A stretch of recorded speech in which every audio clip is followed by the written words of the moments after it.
Hello everyone. Inventory management और economic order quantity के इस रिविजनरी सेशन में आज हम डिस्कस करेंगे कि जो हमारा फिक्स्ड ऑर्डर क्वांटिटी मॉडल है जहां हमारा फिक्स्ड टाइम पीरियड मॉडल है, दोनों में डिफरेंस क्या है और दोनों में कैसे हमने फॉर्मूलास लगाने हैं।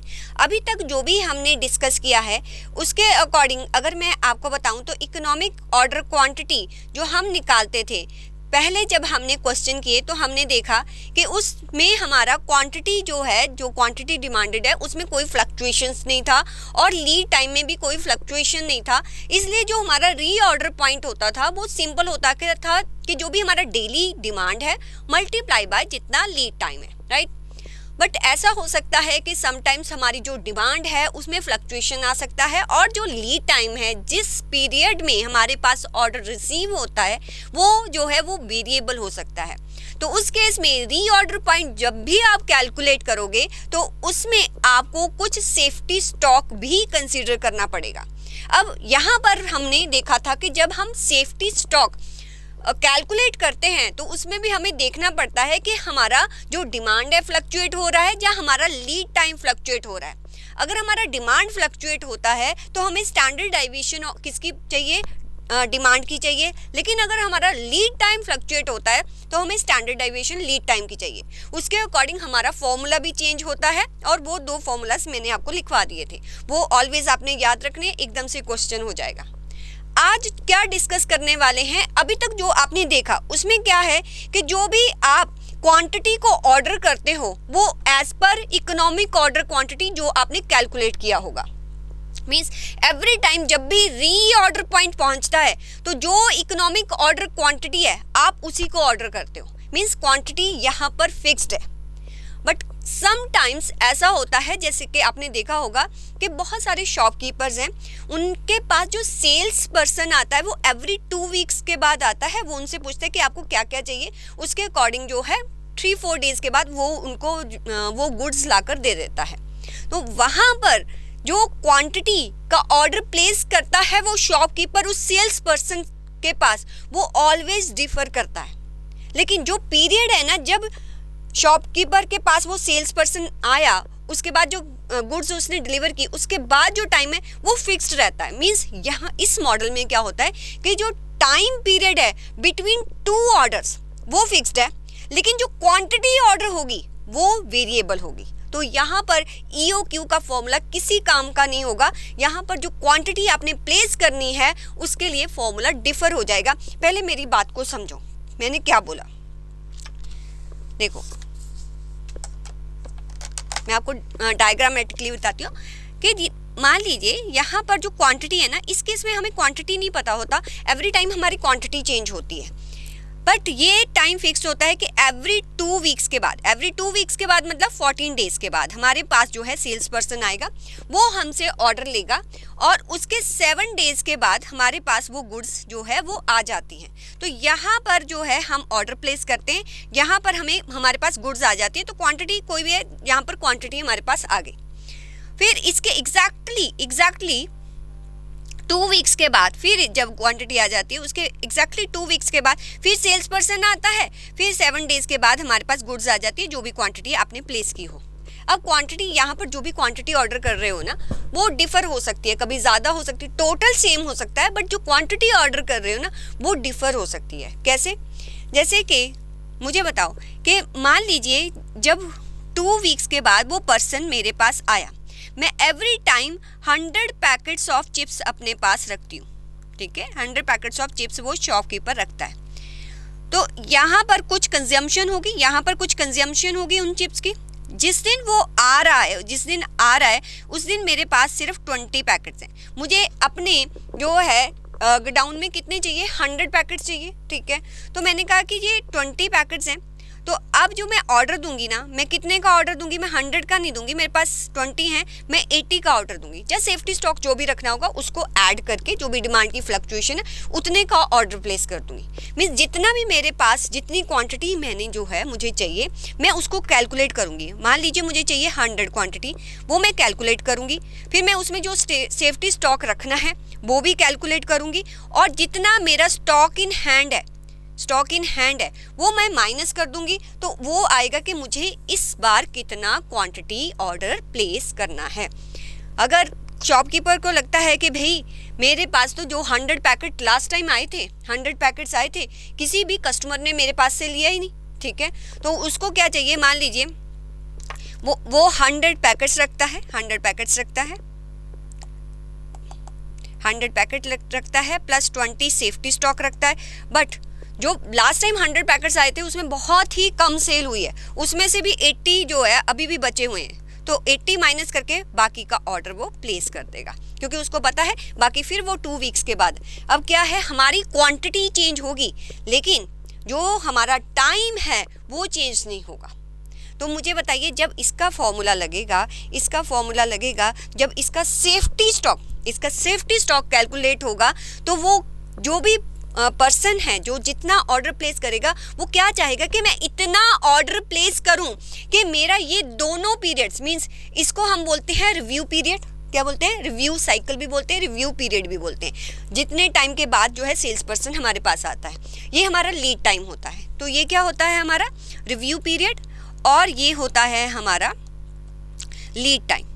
तो जब भी हम ऑर्डर प्लेस करेंगे हम ऑलवेज चाहेंगे कि इतने यूनिट्स का ऑर्डर प्लेस करें कि इन दोनों पीरियड्स की प्रोटेक्शन हो जाए, मींस इन दोनों पीरियड में इतना गुड्स हो हमारे पास कि इसके बाद जब ऑर्डर आए तो मैं स्टॉक आउट की सिचुएशन को फेस ना करूं, ठीक है।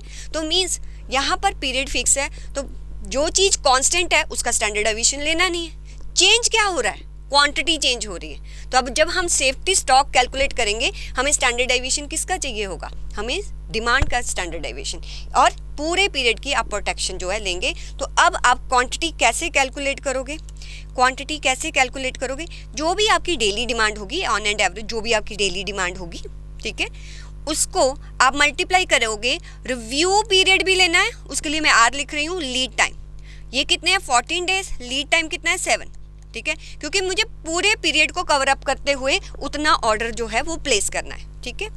ये हो गया, प्लस क्या करूँगी, कुछ सेफ्टी स्टॉक हो सकता है डिमांड ऊपर नीचे हो जाए, उसके लिए मुझे कॉन्फिडेंस लेवल दिया होगा, जेड की वैल्यू दी होगी, जो स्टैंडर्ड डेविएशन होगा वो डी का दिया होगा।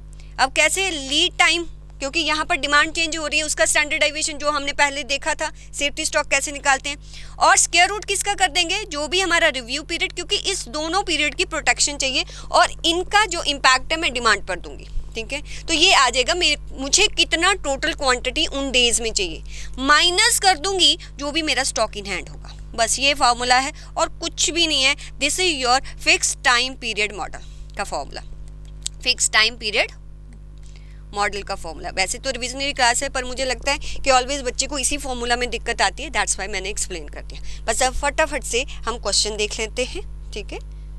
देखो इन क्वेश्चंस में बड़े अच्छे अच्छे लॉजिक्स हैं, अगर आप ध्यान से देखो ना तो बड़ा मज़ा आता है इन क्वेश्चंस को करने में, अगर आपको समझ आ गया कि क्या पूछ रहा है। देखो मैं अब आपको फिक्स्ड टाइम पीरियड मॉडल की जो है क्वेश्चन आपको करवाने लगी हूँ। अच्छा ये इन्वेंट्री वाला शायद मैंने आपको करवा दिया था, ठीक है। पहले मैं क्वांटिटी ऑर्डर जो है वो करवा दूँ, quantity order fix time with ये देखिए अपना इलस्ट्रेशन नंबर 25, ठीक है। ये देखते हैं क्या पूछ रहा है, कहते हैं daily demand for a product is 10 units with the standard deviation of 3 unit, means कभी 13 होती है और कभी 7 होती है। तो ये दिया हुआ है the review period is 30 days. अब रिव्यू पीरियड समझ गए ना क्या बोल रहा है, रिव्यू पीरियड की इसकी बात कर रहा है, वो रिव्यू पीरियड इसकी बात कर रहा है, ठीक है। ये रिव्यू पीरियड है आपका, तो रिव्यू पीरियड क्या है आपका 30 डेज का, ठीक है। रिव्यू पीरियड है आपका 30 डेज का, और लीड टाइम जब वो आया और उसके बाद जब हमारे पास प्रोडक्ट आया 14 डेज, मीन्स हमारा पीरियड फिक्स है। 30 प्लस 14 कितना हो गया 44 डेज, उसका प्रोटेक्शन उसको चाहिए होगा। Management has set A policy of satisfying 98% की आप जी वैल्यू देख लोगे, जेड वैल्यू देख लोगे जेड टेबल से, of demand from items in stock at the beginning of the review period. जब उसका रिव्यू पीरियड का बिगनिंग था, there are 150 units in inventory, तो उसके पास 150 यूनिट्स इन हैंड थे, ये स्टॉक इन हैंड दिया हुआ है, ठीक है। तो रिव्यू पीरियड के बिगनिंग में जो है उसके पास 150 यूनिट्स है, वो आपने एंड में क्या कर देने हैं, माइनस कर देने हैं। देखो फॉर्मूला वही है जो मैंने आपको बोला है। तो आपको क्या क्या चाहिए यहाँ पर, हो सकता है कि क्या लिखा हुआ है आप कहोगे, जैसे मैंने लास्ट टाइम आपको समझाया था ये कैसे होता है, तो क्या फॉर्मूला मैंने बताया। अच्छा, अब आप बोलोगे इस क्वेश्चन में कुछ भी नहीं दिया हुआ, at the beginning of review period there are 150 units. अरे बोला है fixed time period model with safety stock, तो स्टॉक ही तो पूछ रहा होगा और क्या पूछेगा। ठीक है, जब जो क्वेश्चन में आपको गिवन है डेटा उसके अकॉर्डिंग वो आपसे क्या पूछ सकता है, क्वांटिटी ही पूछ सकता है ना, तो इससे क्वांटिटी ही तो निकालोगे। तो क्वांटिटी कैसे निकलेगी, जो भी आपकी डिमांड है, जो भी रिव्यू पीरियड है, ऐसे आर वगैरह नहीं लिख के आना, ऊपर लिखना कि आर का मतलब क्या है, एल का मतलब क्या है, इसे यहाँ नहीं लिखा लेकिन आप लिखेंगे। और प्लस क्या कर देंगे, जो भी जी की वैल्यू है, स्टैंडर्ड डेविएशन ऑफ डी है, और आप रिव्यू पीरियड और एल और स्टॉक इन हैंड जो है उसको माइनस कर देंगे, बस और कुछ नहीं करना। देखो डी आपको कितना दिया हुआ है, 10 यूनिट्स का दिया हुआ है, आर आपको कितना दिया है, 30 दिया है, प्लस 14 ये दिए हुए हैं। ठीक है, जो 98% है उसकी जो वैल्यू है वो 2.05 होती है। स्टैंडर्ड डेविएशन कितना दिया हुआ है, 3 दिया हुआ है। आपको जो प्रोटेक्शन चाहिए टोटल 44 डेज़ की चाहिए, पूरे 44 डेज़ की चाहिए। माइनस कर दो आप जो भी स्टॉक इन हैंड है, कितना है अभी बिगनिंग में 150, बस वो माइनस कर देना। आप निकाल लो, आपका आंसर यही आएगा 331 यूनिट्स। उसने क्या किया, इतना उल्ट पुल्ट क्या बना रखा है, आप बस फार्मूला लगाओ, आप फिगर्स को डालो, आपके पास जो है वो आंसर आ जाएगा। ठीक है, तो रिविजनरी क्लासेस में मैं ये सारा कैलकुलेशन नहीं कर सकती बच्चा, आप खुद कर लो। अगर आपको लगता है रॉन्ग है तो कमेंट्स में बताना, मैं आपको आंसर कर दूंगी। राइट, अब नेक्स्ट आते हैं, नेक्स्ट हाँ ये वाला आ गया। नेक्स्ट देखो, कहते हैं एक company currently has 200 units of product on hand. अच्छा, हमारे पास 200 यूनिट्स है जो स्टॉक इन हैंड चाहिए। पहले मैं फॉर्मूला लिख दूं यहाँ पर, ठीक है, फॉर्मूला लिख दूं, क्या होता है, डिमांड, बोलो, हाँ जी बिल्कुल, आर प्लस जो लीड टाइम है, ठीक है, जो भी जेड की वैल्यू होगी, फिर स्टैंडर्ड डेविएशन, ठीक, फिर आपको प्रोटेक्शन देनी होती है पूरे पीरियड की, और जो भी स्टॉक इन हैंड है वो माइनस करना होता है। ठीक है, बस आपको वैल्यू चाहिए, जो जो बोला होगा वो लिखते जाना। 200 यूनिट्स ऑन हैंड है, मतलब ये वाला बोल रहा है। ठीक है, that it orders every 2 weeks. अच्छा, जो रिव्यू पीरियड है, जो बीच का पीरियड है वो 2 वीक्स का है। When the cell person visit the premises, वो जब विजिट करता है तब 2 वीक्स हो जाते हैं, एवरी 2 वीक्स के बाद विजिट करता है। Demand for the product average 20 units per day. Okay, 20 units ये डिमांड है, 20 लिख दो। ठीक है, 20 लिख दो। Okay, units per day with the standard deviation of 5 units. ये कितना है, डी हमारा कितना है, 5, तो मैंने 5 भी लिख दिया। Okay, and lead time for the product to arrive 7 days. अच्छा, ये 7 डेज है, ये 2 वीक्स है, ये रिव्यू पीरियड हमारा 2 वीक्स है। इसको भी हम किस में कन्वर्ट कर लेते हैं, हम डेज में कन्वर्ट कर लेते हैं। ये 14 हो गया और ये 7 हो गया, तो यहाँ पर 14 + 7 आ गया। ठीक है, plus the management has a goal. Okay, 95% वाला हमने देखा था, जी वैल्यू हमारी कितनी होती है, 1.64, तो मैं 1.64 भी लिख लेती हूँ, मल्टीप्लाई, ये बीच में मल्टीप्लाई है। ठीक है, of not stocking out of the, कहता है अगर 95 है तो हम कभी भी स्टॉक आउट नहीं होंगे। The sales person is due to come in late. अच्छा, वो उस आफ्टरनून में लेट आया, व्हेन 180 यूनिट्स आर लेफ्ट, और मेरे हाथ में मॉर्निंग में तो 200 ही थे जब मैं क्वांटिटी प्लेस करना चाहती थी, बट जो सेल्स पर्सन है ना उस दिन इवनिंग में आया, इवनिंग तक तो मेरे हाथ में जो है वो 20 यूनिट सोल्ड हो गए थे, सिर्फ कितने रह गए थे, 180। तो अब 200 नहीं लेना, जिस टाइम आप ऑर्डर प्लेस कर रहे हो ना उस टाइम आपके पास कितने यूनिट्स हैं, 180, तो आप यहाँ से 180 ही माइनस करेंगे। अब सब कुछ आपके पास है, ये भी है और सारे डेज भी हैं, बस हो गया काम, दिया ही गया था। बस आपको इंटरप्रेट करना आना चाहिए कि क्या दिया हुआ है, बस आंसर निकाल दीजिए। ऑलवेज बताना इसका मतलब, इसका मतलब, इसका मतलब, क्वेश्चन को स्टार्ट करने से पहले। राइट, मुझे नहीं लगता अब आपको इनमें किसी भी क्वेश्चन में कोई दिक्कत आएगी। बाकी एक और क्वेश्चन रिवीजन में ले लेते हैं आज। हाँ, ABC वाला ले लेते हैं, ये वाला ABC एनालिसिस।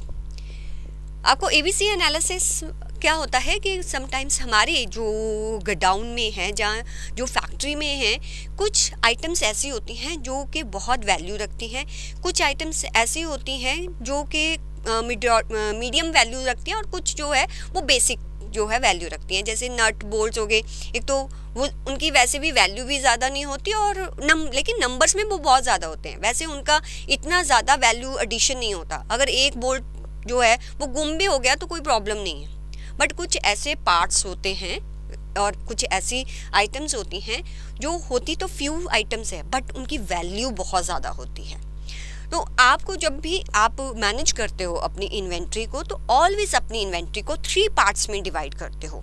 एक है जिनकी हाईएस्ट वैल्यू है, एक होती है जिनकी मीडियम वैल्यू है, एक है जिनकी बेसिक वैल्यूज होती है। इसको हम इसमें जब भी हम इन्वेंट्री मैनेज करते हैं ना, उसमें एक हम पैरेटो प्रिंसिपल लगाते हैं। पैरेटो प्रिंसिपल क्या होता है? ये 80-20 प्रिंसिपल होता है। मैं थोड़ा सा आपको बता देती हूँ ये क्या होता है।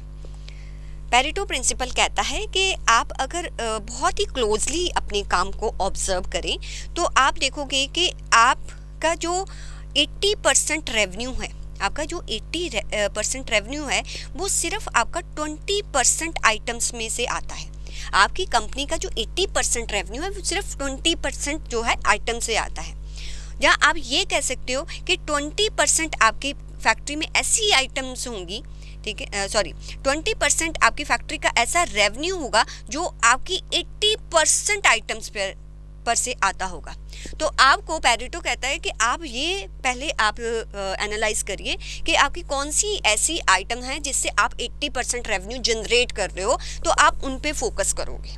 ठीक है, इनको नहीं इतना फोकस करोगे। अगर आपने इतना फोकस कर लिया ना तो 80% रेवेन्यू को आप और इंक्रीज, मीन्स ऐसे आइटम्स पे आपने फोकस करना है जिससे आपको ज़्यादा रेवेन्यू मिलता है। इसको बोलते हैं पैरेटो एनालिसिस। इसके अकॉर्डिंग ना हम अपने जो भी आइटम्स हैं उसको 3 पार्ट्स में डिवाइड करते हैं। एक होता है कि जो हाईएस्ट वैल्यू की आइटम्स होती हैं। अगर मैं पिरामिड बनाऊँ ना तो अकॉर्डिंग टू दैट 70% जो है, यहाँ पर दोबारा बनाती हूँ 2 मिनट। देखो यहाँ पर 3 सेक्शन, यहाँ पर वो कहता है कि आप इसको ऐसे डिवाइड करो 10%, 20%, 70% ऐसे। ठीक है कि 10% आपके गोडाउन में ऐसी आइटम्स होंगी, ठीक है, जो कि बहुत वैल्यू रखती होंगी। 20% आइटम्स ऐसी होंगी जो कम वैल्यू रखती होंगी। 70% आइटम्स, टोटल स्टॉक में से 70% आइटम्स ऐसी होंगी जो आपकी बेसिक वैल्यू रखती होंगी।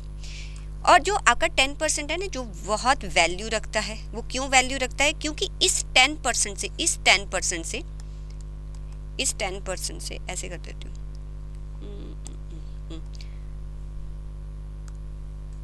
इस 10% से आपको 70% रेवेन्यू आता होगा और इस 20% से आपकी कंपनी को 20% रेवेन्यू मिलता होगा।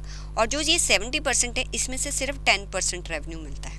तो आपको जो फोकस करना है ना, आपको इस पार्ट पे फोकस करना है, इस पार्ट पे फोकस करना है। ये हमारी आइटम्स होती हैं, इन आइटम्स को बोलते हैं ए और इस आइटम्स को बोलते हैं बी, और जो नीचे होती है इनको बोलते हैं सी। तो आपको ऐसे जो है डिवाइड करना है 70%, 20% और 10%। उसके अकॉर्डिंग आप अपना ABC एनालिसिस करोगे।